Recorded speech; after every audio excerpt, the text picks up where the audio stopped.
My background is predominantly more technology. And again, I took music at GCSE, traditional music. But during that time, as well as the performing and kind of learning about the history of music and everything like that, we also had to do composition, GCSE music composition, sometimes to briefs or sometimes free choice.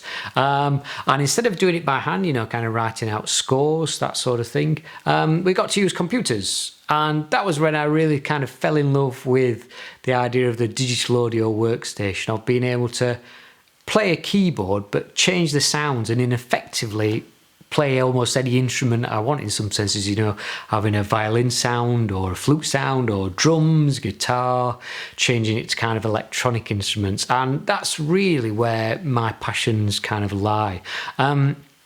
I went on to study music at college too, and I also went on to study music technology because, like I say, I was pivoting perhaps a bit more to the technological side, especially the recording, the composition sort of stuff, learning about sound design and the technological aspects, like the theory behind how sound is created and how it kind of develops and what makes sound due to synthesis.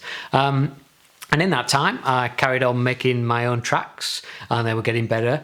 And I came across a remix competition, which was hosted by Sony Music, Sony BMG, and Apple. And they were asking people to take a track, and this one was of a Faithless track, and we got the stems from that, and we had to produce our own remix of it. And I was fortunate enough to be voted for the Listener's Choice Award. People kind of voted for my track as being the best one, and I was presented with some awards down in London by Sony and Apple for winning the Listener's Choice. I then went on to university. I went to the University of Huddersfield and I took a music technology degree.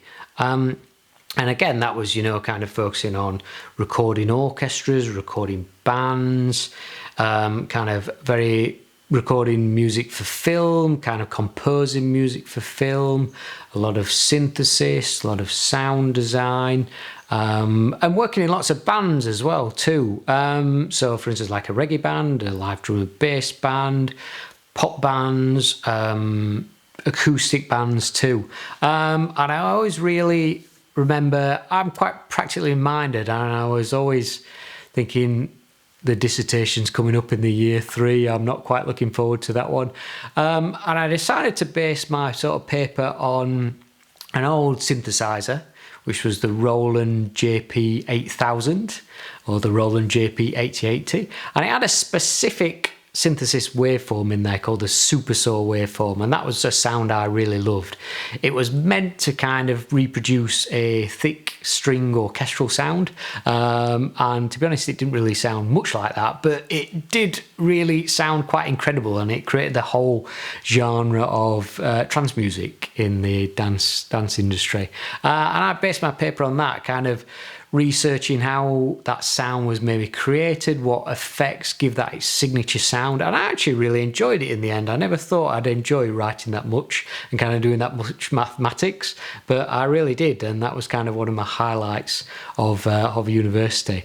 After that, I kind of went down my own route. I did bits of teaching in the classical sort of era, that sort of thing, traditional sort of music, and also in production sort of things too. So I teach people online, kind of about sound design, composition, especially kind of pop music, songwriting, and kind of just general, digital audio stuff.